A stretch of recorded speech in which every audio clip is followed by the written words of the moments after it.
That's what I'm seeing with these alternative investments. And let me explain what they are, because your traditional investments are your stocks, your bonds, money markets, cash. Those are your traditional investments. Your alternative investments are the ones I hate the most are what are called private equity, private loans, and private real estate. Now, these are sold to you. You will not buy these yourselves because they have to be sold to you.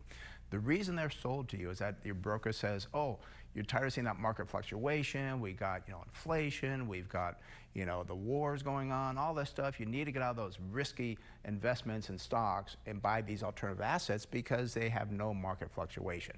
Well, while that is true, they don't tell you the difference between market fluctuation and volatility. The risk on these alternative investments is actually higher overall. And risk is when you lose all your money. So this is what you have to understand about these alternative investments that are being sold to you by your broker. Now, I'm going to give you an example of a company called Hamilton Lane Private Assets. It's a private equity company. And they actually buy stakes from other investments and put them into their portfolio. Now, they'll buy these at a discount. And back in 2024, about $162 billion in secondary deals were done at about 11% discount. They paid about 89 cents on the dollar for each one of these.